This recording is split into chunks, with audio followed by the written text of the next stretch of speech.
Welcome to the show, ladies and gents. We're here. We talk about wrestling. Charlotte beat me. I put you in a neck brace before. I have no problem doing it again.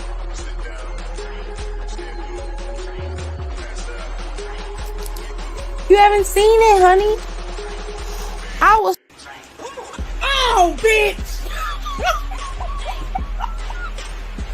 No, the fuck y'all did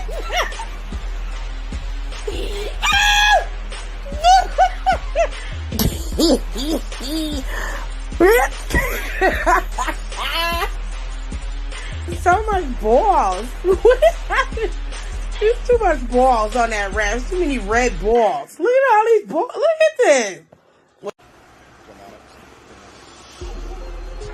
Damn! Oh, Jesus! We are witnessing child abuse on TV, Lord. Oh, have mercy. Now, watch your mouth when you talking to me, ho. Watch your mouth. Watch your mouth. You ain't getting nothing. You don't get nothing. You either earn it or you don't. You pasty bitch. That ain't how this works. Uh-oh. Hit it with a zigzag. Let's go, baby. Let's go, dog. Let's go. I'm fucks with it. We sick of your shit. Hey, girl, hey. Life, relationships, pop culture. Well, go ahead. I'm listening. And he'll be looking at me. He will be looking at me and he will go to sleep. He will go to sleep. Look at me in my face. I'm talking to you. We talk about it all, baby. So, y'all ready? I know y'all ready. Because it's showtime. And that's on the ancestors, baby.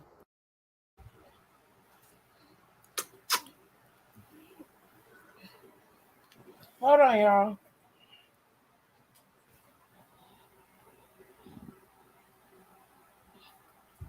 I'm in here yet?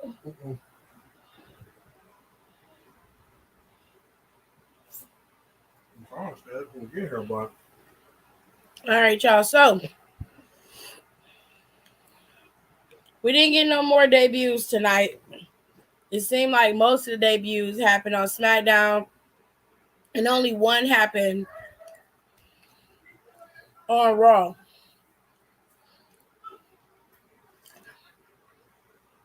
Dexter reemerged again and tried, to cause chaos.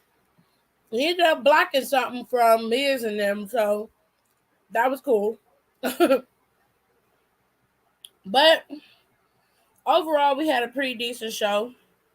They gave us a women's tag team championship match. Well, number one contenders. Well, they gave us a contenders match in the tournament.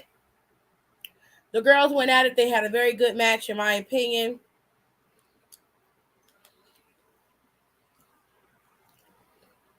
Asuka and Bliss advanced. I kind of wish they didn't. Just for the sheer fact that they could possibly cost Theo and Dakota their opportunity against whoever is on the SmackDown side and really make this like a fun bout between them and Bianca. You know what I mean? But that could still be done. Any whoosies. Riddle showed up tonight along with Seth Rollins, essentially letting everybody know he's cleared and that he was in DC today. This turned into a massive brawl between the two men, to which we saw Riddle finally get the upper hand when it comes to Seth Rollins. The match has been set. So it's Seth Rollins versus Matt Riddle at Clash at the Castle, which is what I told you guys was going to happen prior to SummerSlam. All right? The last announced match that WWE did talk about was Bobby Lashley versus AJ Styles. To me, this was one of the best matches, if not the best match of the night. Extremely solid performance from both competitors. Bobby Lashley looked strong and was booked strong, but AJ Styles was still able to have some offense. Even with the minor interference of Miz and Ciampa, they still were able to pull out a solid match overall, and that was the fun part. Raw was just a fun show through and through. Solid matchups, new matchups, and it just gave you an overall good feel. The show opened up with Judgment Day, boasting about their attack on what's his name? Dominic Mysterio. And of course, that led to Rey Mysterio attacking Judgment Day, to which he got the upper hand until Rhea Ripley came in the ring. Now, being that Rey Mysterio is a gentleman and obviously not a woman beater, he's not going to do anything to her. I'm sorry. I just don't like it.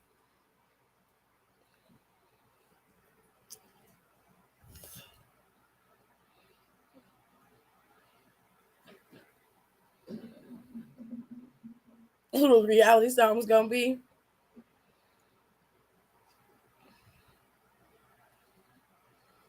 I don't bet on anything, so if it is either one of them, good luck to them. But I'd rather not worry about who's coming in next and just be concerned with who's there right now. Now, back to what I was talking about. Rhea is their X factor. She always jumps in the way, knowing that no one is going to hit her or attack her. This makes life very difficult for anybody who goes up against Judgment Day that does not have an equalizer in their group, or at least the equivalent to Rhea Ripley. You saw it happen when who was it? It was AJ Styles, Finn Balor, and Liv Morgan going up against Rhea Ripley and Judgment Day. And that didn't work out in their favor, mainly because Liv Morgan was outworked and outsized by Rhea Ripley. I hate to say it, and don't take it the wrong way, but Rhea Ripley being in Judgment Day, having the same wingspan as Damian Priest, and being just as tall and just as big, if not bigger, than Finn Balor and Damian Priest, she is more of a plausible threat than any of the other two in that group, which is why she should be neutralized first. They are going to be in Montreal next week, I imagine. Friday, they're going to be in Quebec, and they're going to stay there because that following Monday, they're going to be in Montreal. I assume. If I'm wrong, y'all can correct me. If Beth Phoenix is not out there to neutralize that bitch, I don't know what to tell you. Because at this point, they are going to be unstoppable with anybody who goes up against them. They have got to do something. Now, I understand that a story has to have levels. I get it. But if they don't put nobody on Rhea Ripley anytime soon, then Judgment Day is going to bowl through whoever they want to at any given point. And I'm sorry, but we've already seen that for the last 2 years with the Bloodline and Roman Reigns. And I think there's a new way to write this so it doesn't look so carbon copied. Even though it's a different group, even though they act different and they operate different, it'll be the same storied rise. And in my opinion, I don't want to see that. I need something else. The only thing that makes the Bloodline and Judgment Day different is the numbers and the people. Other than that, they've got a similar rhetoric, except for Judgment Days is always talking about taking people out, which Roman and them do the same thing. So, what else? Like I said, they have to neutralize her. She is their X factor. She is their golden ticket. If they can take out Rhea Ripley, then they will finally have something that will put them on equal playing fields with whoever they're going up against. As long as Rhea is no longer in play, they will be able to take out Judgment Day easily. So I'm hoping Edge have Beth Phoenix in his back pocket, or somebody comes back and starts some bullshit, because we just, at this point, it's just waiting to see who's going to start the most shit. You know what I'm saying? That's pretty much where we're at.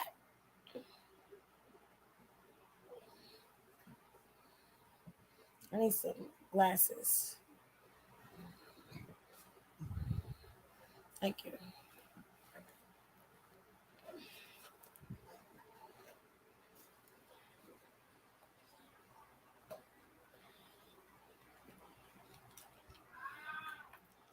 All right, y'all. I could not see.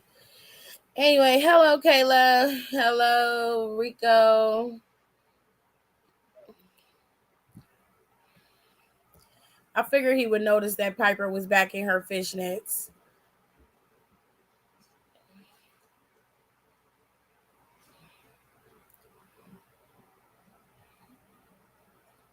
He had to put it in the camera twice. Not fuck this bitch in particular. Anyway, we got to see Dana going up against Dakota. I'm gonna say something that's probably controversial, and a lot of people probably gonna be like, oh, "How dare you?" I don't like Control as a group. I prefer them to be separate. I don't think they work well as a group, in my opinion. I'm not a fan of them. I like them individually, heel or face, it doesn't matter. But as a group, I see three individual people. I don't see a cohesive unit. And I think that may be my own bias from seeing them work out on their own, from the NXT and being on the main roster, like Bayley being on the main roster. I guess that's what I'm seeing. But they don't mesh well to me. And I don't know what it is about them that makes it seem like they're not a cohesive unit to me, but they just don't operate as a faction. I just see three individual people who happen to be together, and they just, that's it. Like, that's all I see to me. I don't mean any harm by it. I just don't like them as a faction. I just don't like them. They don't fit. Their styles don't fit. Their the way that they speak doesn't fit. And when Bayley speaks, I just imagine her being by herself saying what she says. And then to me, it just doesn't work. I can see Dakota and Io being a tag team. I think they would work well as a tag team. But as the three of them, a core unit, it doesn't work. It doesn't work. And I don't like it. I'm gonna be honest. I don't like it. I'm not saying that they shouldn't be back. I'm not saying that, because some of y'all twist words and don't really understand what I'm saying. So, and I see y'all comments. I'll put them in there in a second. So let me reiterate. I don't have a problem with them individually. In fact, I was one of the people who said I don't think Dakota was ready for the main roster, and I admit that I was wrong about that. She very much is, and she's highly prepared. She wrestled well on tonight by herself. She wrestled well with Io last week. It was a little wonky for them as a team, but you know what I'm saying? Like, it was okay, but I was like, whoo. Okay.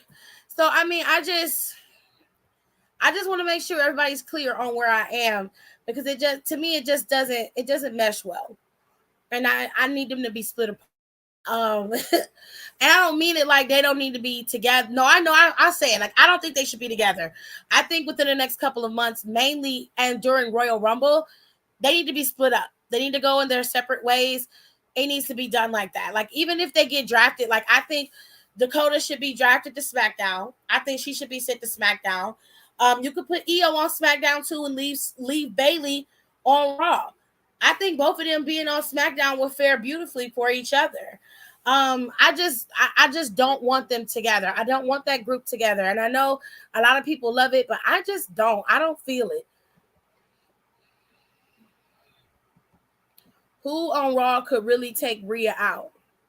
Well, if we were being honest and you were booking it smart and you had Piper booked correctly, Piper could be a plausible threat to Rhea Ripley.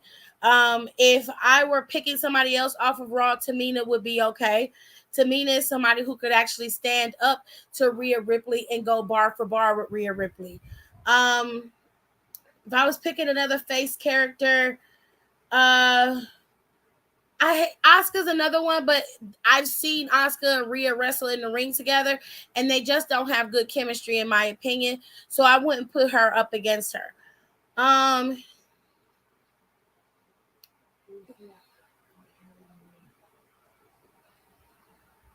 I don't know. Like, I feel like Piper would be is the best one that I can think of in terms of the main roster right now. She's the best one I can think of. Dana got her ass beat. He said I was going to hand her a box cutter. Child. Yeah, they're an odd pairing. Apparently, Bayley originally picked Alba Raquel, to which that would make a lot of sense to me. These two big, you've got Alba with you. Alba, do I think Alba would have worked? I don't know. I also don't see Alba in a group either. Raquel, I can see. If I was gonna put another big person with her, Indy would be a good one. She's tall enough and she would fit the regime. And I feel like Indy is big enough to stand out when it's time for her to stand out, but small enough to fit into the group, if that makes sense.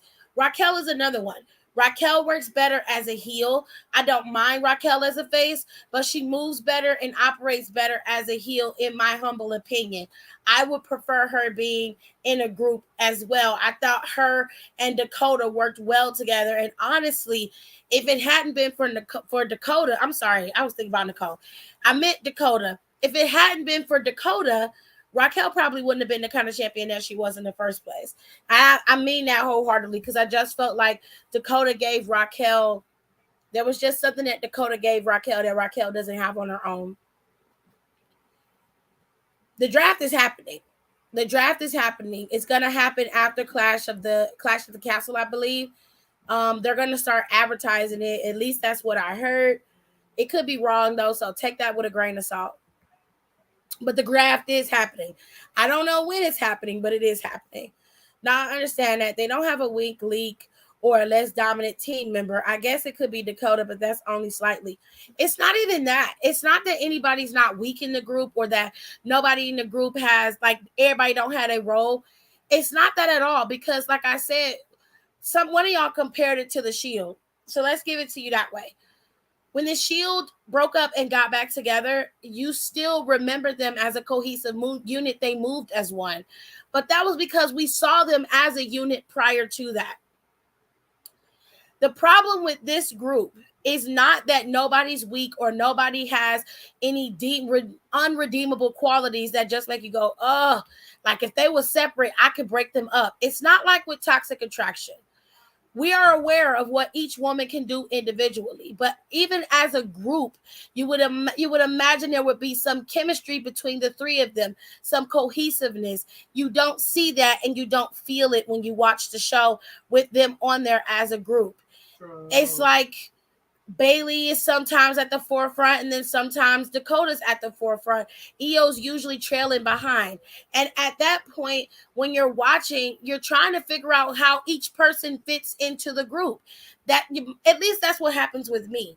My mind wanders and figures out, like, what is happening in this group? How do they fit together? They may be friends, outside of characters, which I know for a fact that Dakota was very hands-on with Bayley, keeping up with her, checking on her, making sure she was okay on a weekly basis, because she had went through the same thing with her knee, so she understood. And I know that a lot of people were checking on Bayley, but Dakota was very hands-on with Bayley. So I know that they are close. And I know that Bayley was kept her ear very close to the NXT streets while the girls were down there and she was up on the main roster. She was very, very close to that. So I understand the dynamic that could be there, but what's there under the surface is not being seen on television. I just see three individuals who were gone by injury and came back, and it just looks like they came together for this common goal. To me, it just isn't working. I don't know how to fix it. I don't know how to explain it, but I don't see it with them. I just don't. it was weird because her and Tamina got so much offense last week, and she got flattened tonight. Some booking is better than others. And someone fantasy booked Bayley returning with the faction months ago, and it was Bayley, Indy, and Cora. Hell no, Praying Mantis is not going to work in no group either. Now, she would. Okay, let me rephrase that. She would work in a group, but not with Bayley. She has a completely different style and a totally different aesthetic. Indy being in the group with her, like I said, Indy fits because she's big enough to stand on her own, but she's small enough to fit into the group, and she'll know how to assimilate. Dakota and Io are standing out on their own free will. They are not assimilating into the group, and that's where I'm having an issue. I thought I would come up with it in a minute. It's giving Shield after they were established in like 2019. They were completely different people, but they all had different styles to match with all types of opponents. Yeah, but the Shield were able to work cohesively. They were not trying to. How can I put it? They stood out, yes, but they weren't standing out. Like you were already aware of the Shield. You were already known of how they operate. So when they came back together, it was easy. They didn't stick out like a sore thumb in the group like these girls are doing. And I don't know no other way to explain it. So I'm going through y'all comments late. I apologize. Child, we just had a whole day of words being twisted yesterday. That's another topic for another day, honestly. For reals. I'm dead ass. I missed something yesterday, I guess. I guess so. I mean, I'm sure he feels that way. I think it didn't mesh well when Bayley is in it. I thought the same thing because every time they cut a promo, it just seems off, especially when between Io and Bayley. Bianca can match up with Rhea in strength, but Bianca is already the champion. So as far as I'm concerned, Bianca is always going to be out of the picture in terms of matching Rhea. I don't want Bianca to be put into this position where she's involving herself in Judgment Day just yet. Not until they decide to bring Rhea Ripley to Bianca. I don't want Bianca to go to Ripley. So she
it was quiet because my connection went bad.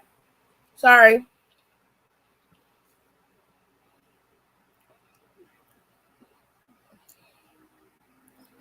I think Raquel and Dakota would have worked. Raquel and Dakota have worked together already, and in my opinion, they don't need to work together anymore. They need to stay split. I wouldn't mind them having a fight with each other. Again, I wouldn't mind that with Dakota actually beating her because Dakota's owed that win, if you ask me. I wouldn't mind that at all. Bayley originally pitched Dakota and Io after being told no. Raquel and Alba was the second pitch. Both were turned down. Obviously, they weren't turned down because Dakota and Io are there. So Something about that don't sound right.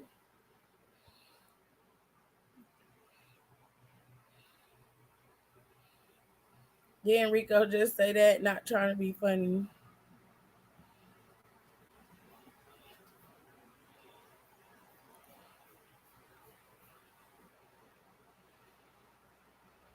Yeah, those comments were kind of like echoes.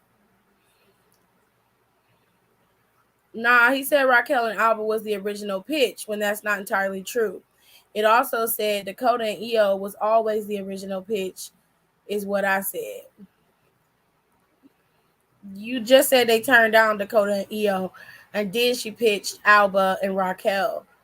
And then they went with her original pitch. Why would they turn down the first pitch and then go with her original pitch? Whatever, it doesn't matter. Like personality wise, even as a group, even Alexa, Mickey, and Fox combined felt more of a group than Control. I'm not comparing groups. I'm talking about how Control to me doesn't fit. They don't fit to me.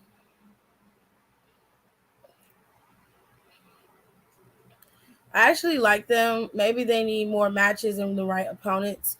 I don't have a problem with them per se. I just don't believe to me that I'm not believing that they're a group. I still see three individual people operating together. It looks like for the sake of whatever they need, they're operating together. In my personal opinion, I just don't see them as a group. And I'm not understanding what it is that's off to me about it, but something about that is off. And I can't quite put my finger on it.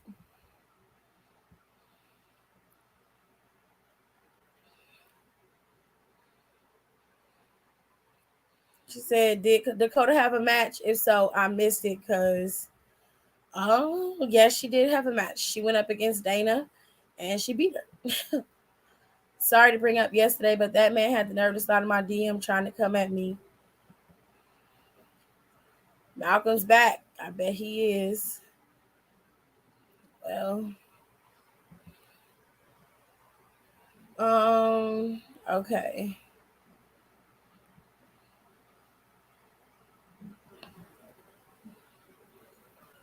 Bianca in that outfit she had on tonight, baby, she looked very good today. I love her outfits. Don't Rhea still have a title shot? She's old. Yes, she does. And she will use it at some point.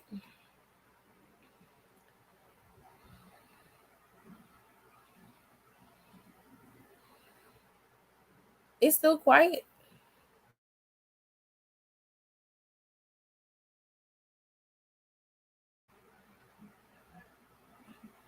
Hold on. Can everybody hear me? Let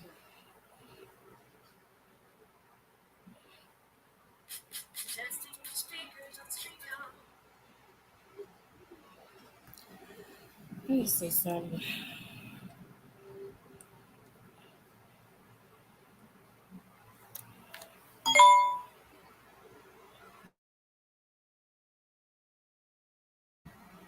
Hello?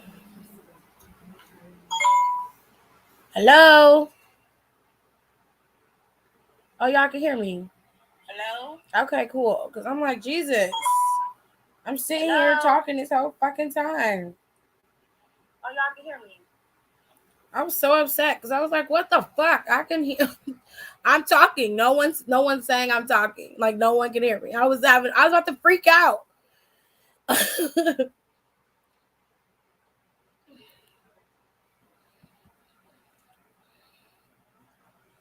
I literally was gonna go completely apeshit. Anyways, actually, the Big Time Begs account is right. I don't really care. Dakota and Io were first, but then Coda was released. I think Big Time Begs means Bailey pitched both ideas to Vince and he turned the both down. That makes more sense. to me. Thank you for clearing that up, because it just sounds like the idea was pitched, and you have to be clear. Is all I'm saying. Then she pitched Raquel and Alba. That was turned down as well by Vince. And then when Hunter came in, he approved the original idea.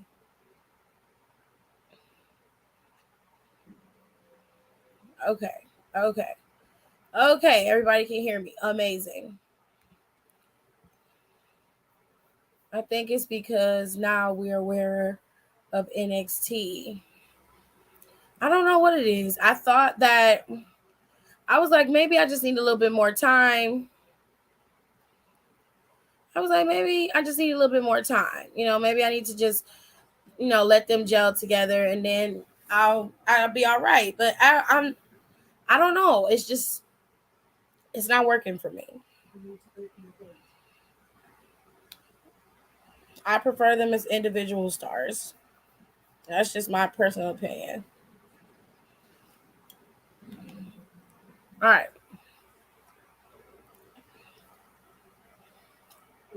So we also got to see Theory's podcast today. Theory and Ziggler had a fairly decent match. Not gonna lie, I liked it a lot.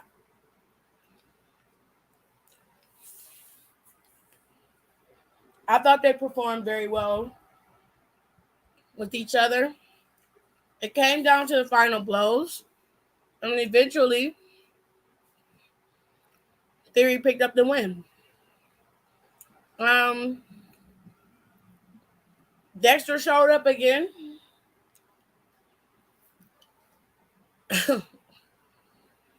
Tried to get involved while Miz was trying to attack AJ Styles. They finally acknowledged him on commentary and got rid of him. Drew McIntyre cut a promo against KO, who also cut a promo against Drew McIntyre. They were going back and forth, and both of them said the truth. Kevin Owens is like, you conveniently forgot about me, a former Universal Champion, former IC, former United States Champion, former NXT Champion. The list goes on. He's like, I think it's time for me to go back to fighting Kevin. It's time for me to go back to, doing what I do best. And he says, I've been the same since I've been here. I haven't changed. You, on the other hand, he went in on Drew McIntyre. Poor Drew. He tore Drew's ass a new one, okay?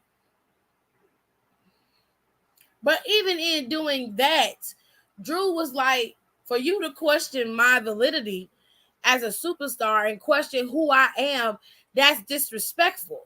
He was like, don't you dare question me. I was the chosen one. I got cut and I was gone 15 years. I'm busting my ass to get back to this spot. So yeah, I'm going to come in here and talk my shit. But he was like, you know what? I think it's time out for talking. I think it's time for Kevin Owens and Drew McIntyre to start cracking some skulls. And they start fighting. It was time to brawl, baby. And they fought. But of course, the Usos was all in their feelings because this past Friday, they lost to Madcap Moss and Drew McIntyre. And oh my God. They got involved. And they was able to take Drew out, or so they thought. Drew got the drop on him. And Kevin was able to stun him. And Kevin made it very clear. He said, go back to your boss and tell him he owes me one. Your nephew's calling you.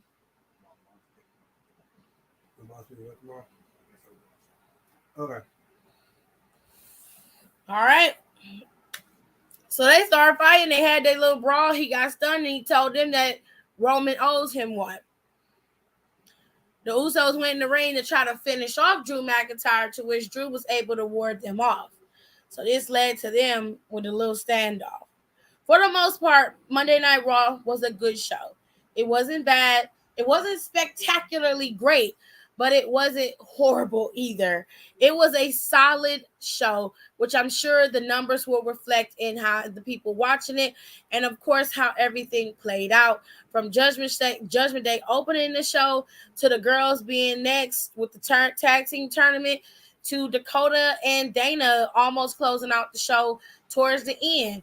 I would have preferred to have AJ Styles and Bobby Lashley close out the show, seeing as how they had the better match, in my opinion.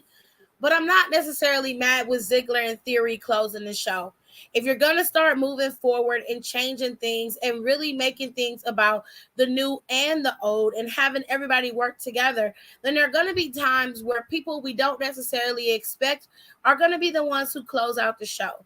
And while I'm not the biggest fan of Theory, I do understand that he is a solid wrestler and he put on a good performance against Dolph Ziggler, and that much I won't take away from him.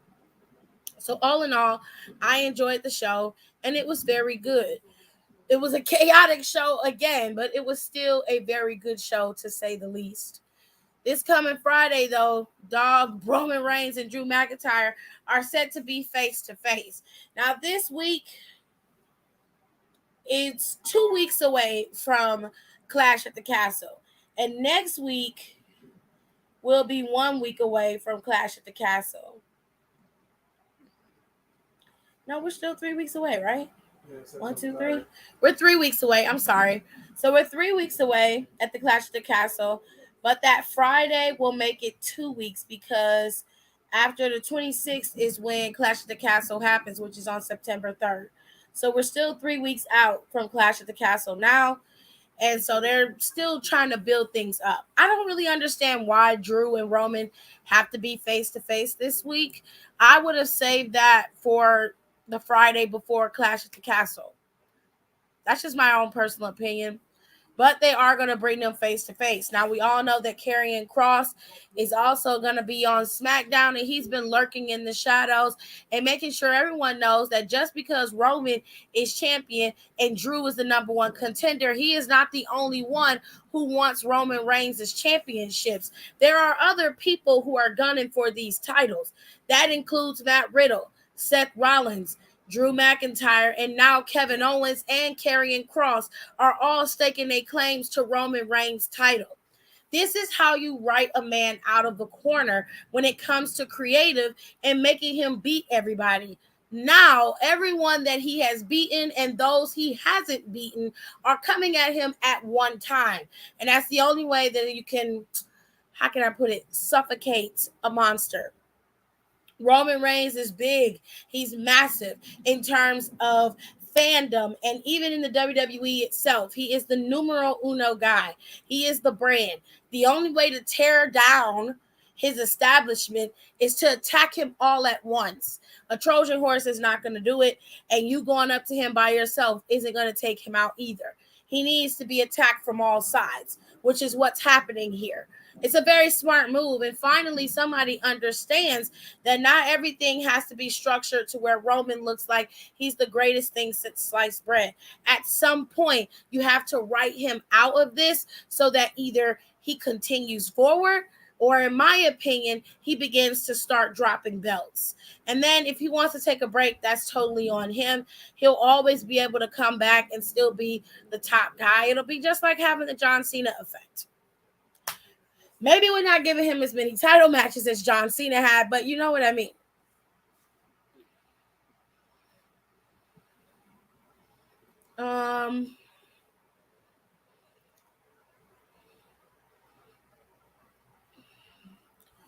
I feel like with an original faction, they get an official tag name. Their Tron or nameplate isn't saying Control. They don't have matching gears, not saying they have to. I don't need them to have matching gears or any of that. It pains me to say Theory had a good match tonight, but that Lashley and AJ match, it was beautiful. I ain't gonna lie. But without that, it's making them stand out as single stars still. Like Toxic has a whole faction entrance, Music, Tron, etc. Yeah, but honestly, Mandy Rose is not a single competitor in that, in my opinion. She needs Toxic Attraction to survive. Bailey doesn't need Dakota or Io, and vice versa for the other girls in the group. They do not need each other. They are together because they can be, not because they have to be. And there's a difference. My issue is not with aesthetic. It is not with the way they look or how they dress, because Sasha and Bailey were a team and they dressed completely different. They worked differently, but there was a cohesiveness between the two of them that worked. And I think that stemmed specifically from their friendship, and that kind of moved over into them as a tag team faction running the company during the pandemic era. The same thing happened back in the day when Beth Phoenix and Natalya were the Divas of Doom, if I recall their name was. They didn't have a Titantron in the beginning. They came out there with black Titantrons and they worked well together. They did start to wear pink and black together, or they wore similar gear in terms of color, but they were their own separate entities, but they worked together cohesively. In my opinion, when I see Control, I don't see a cohesive unit. I see 3 individual stars. I don't think it would matter to me if they wore the same gear or had a Titantron or any of that. I just don't see them as a faction, in my personal opinion. I think Control just needs time. I think Bailey being the leader is the best move, and maybe their match at Clash of the Castle with all 3 girls will help. I mean, sure.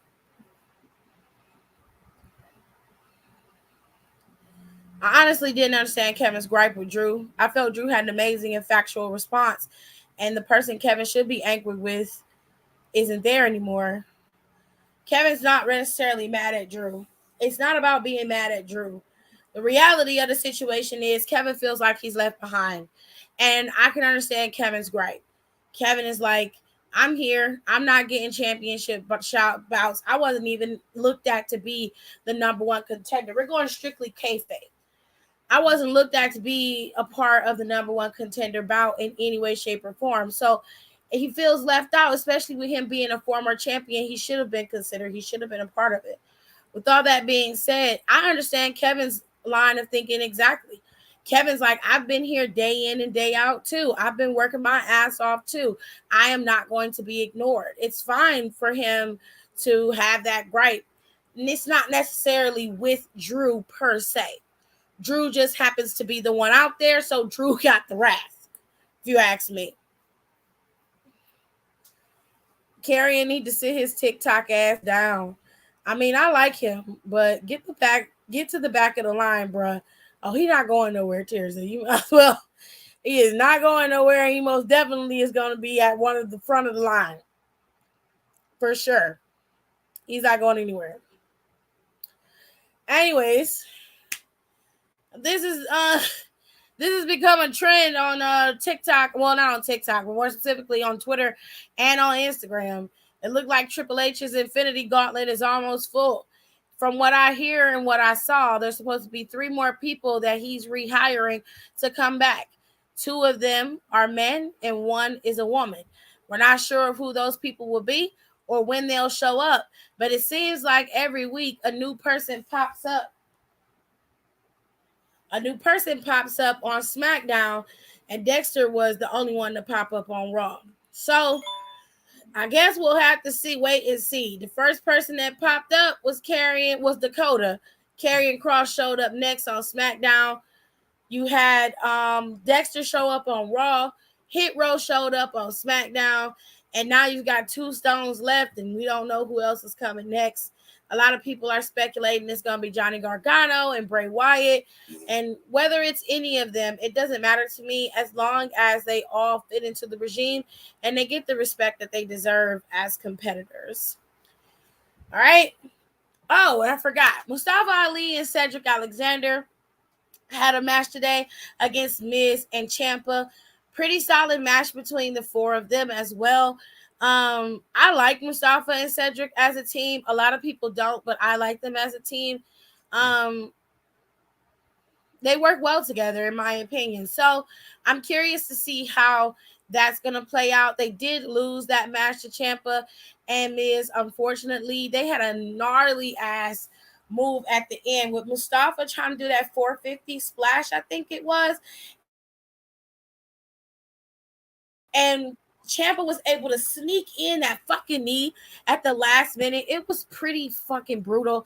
So with all that being said, shout out to Mustafa Ali, Cedric, Dolph, even Bobby Lashley. And y'all know I don't fuck with Bobby Lashley.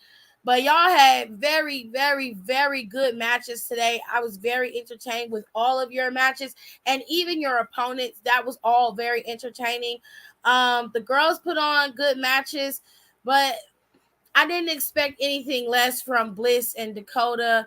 I mean, from Bliss and Asuka and Nikki and Piper. Like, they always put on solid matches, but I'll give them their props where props is due. Y'all did a very good job at the beginning of the show, setting the pace and the tone for the show. And I didn't really like Dakota and Dana's match, but Dana, I mean, yeah, it was there. I didn't really care for that match. That wasn't one of my favorites, in my opinion. Now, what's with all these Nia Jax buzz I'm seeing on Twitter? I don't know what the fuck you're talking about. I haven't been on Twitter in a couple days. I have no clue. Mustafa had me scared in that match, that dive, and then the knee strike Ciampa caught him with had me scared, but it looked dope. Glad everyone is okay. I was entertained. All right.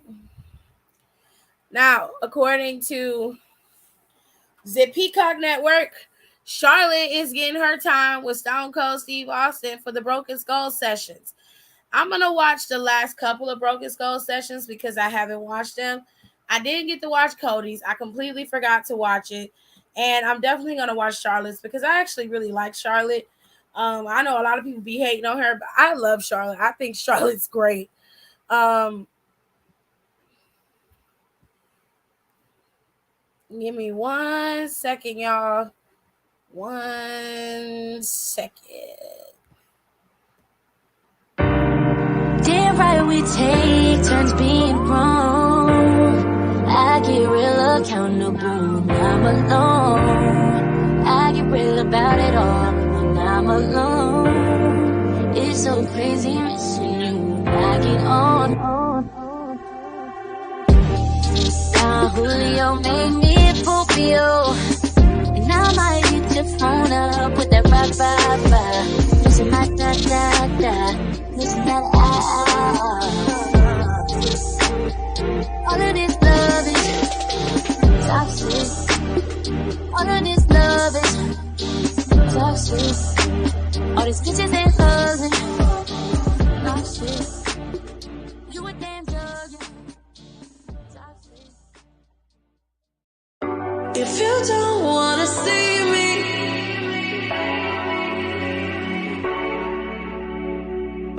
if you don't wanna see me, did a full 180, crazy, thinking about the way I was. Did the heartbreak change me, baby? But look at where I ended up. I'm open already, so moved on, it's scary. I'm not where you left me at all. So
All right. Sorry about that.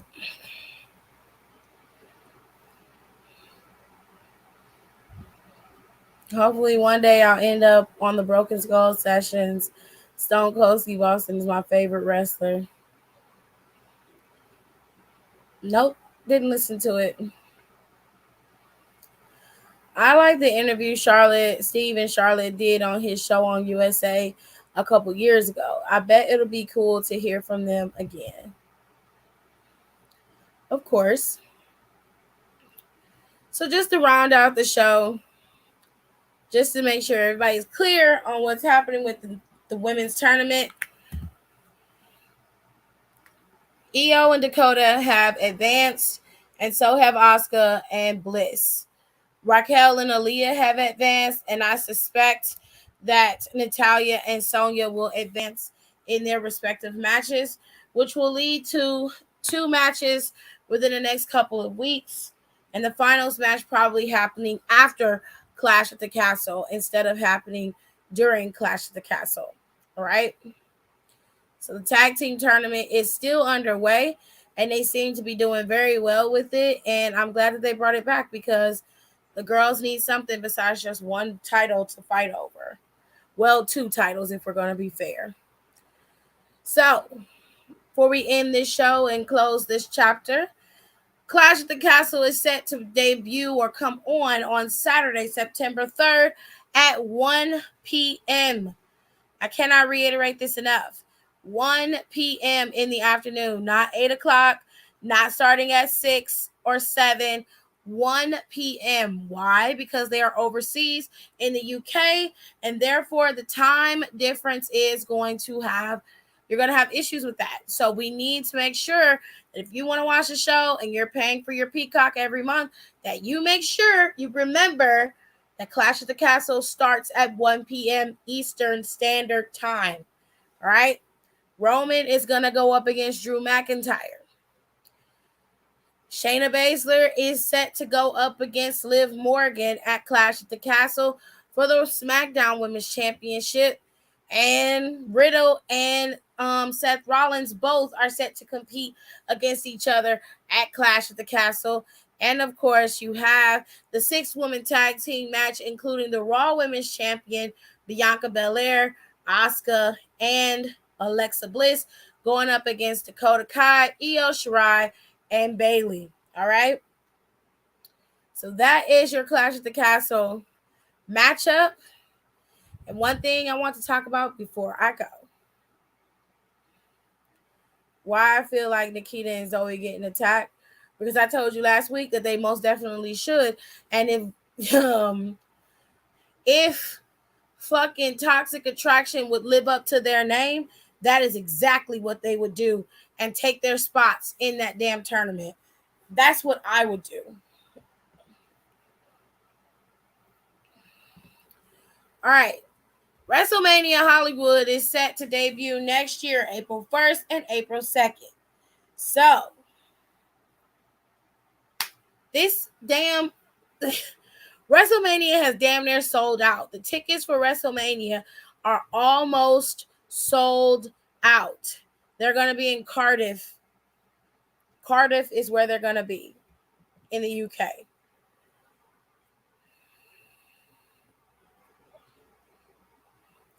The tickets for WrestleMania Hollywood are almost sold out.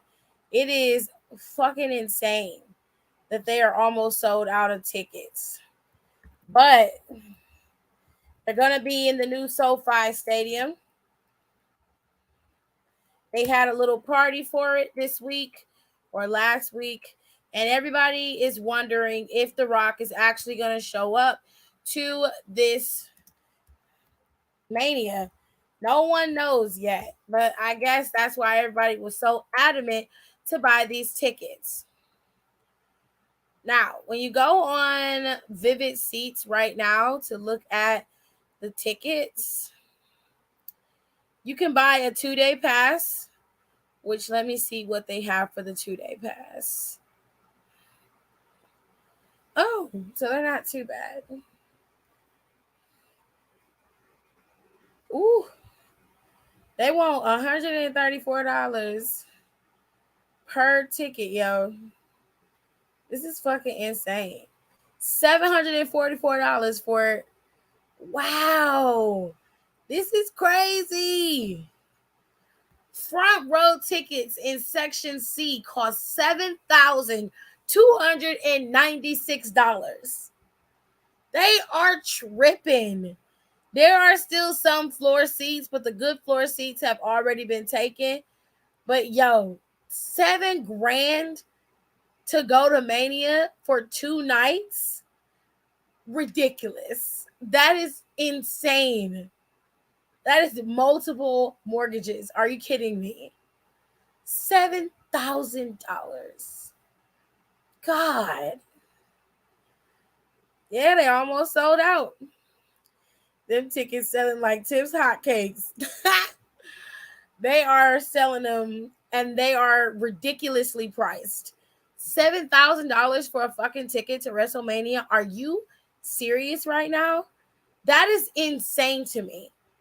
I would never pay that amount to go anywhere. I don't give a damn what they're giving me. I better get a gold plaque with my face etched in it and all of the wrestlers' faces etched in it.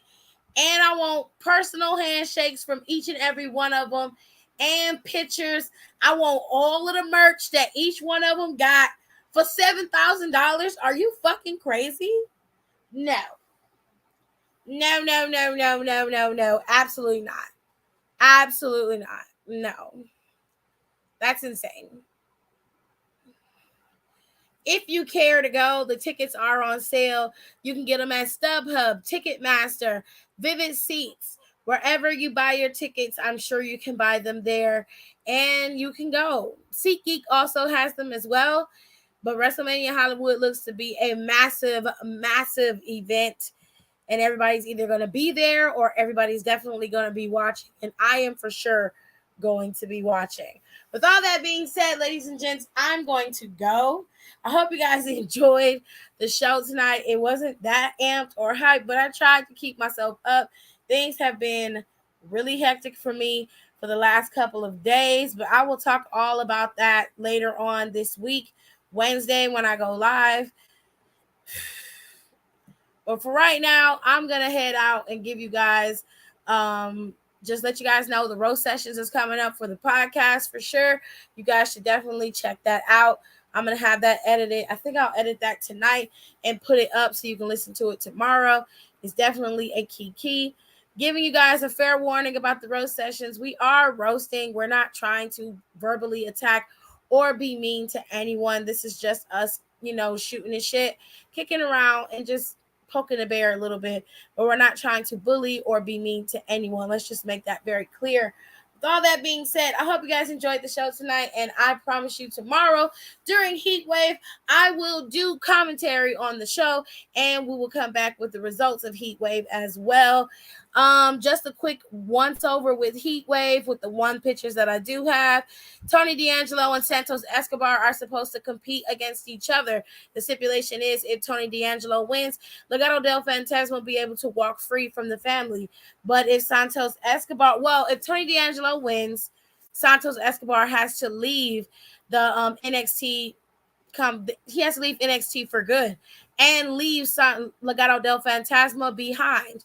However, if Santos Escobar wins, God, I can't get it out. If Santos Escobar wins, then he and Legado del Fantasma are able to walk away freely from Tony D'Angelo, and there are to be no repercussions after that. We also have an NXT Women's Championship match with Mandy and Zoe Starks. And, of course, we have a match between Cameron Grimes. Well, not Cameron Grimes. Carmelo Hayes and Gianni Vinci. They are set to compete against each other for the North American Championship. And Braun Breaker is set to compete against JD McDonough for the NXT Men's Championship. So there's a lot going on, but not really a lot to talk about. And hopefully, hold on, Gerard.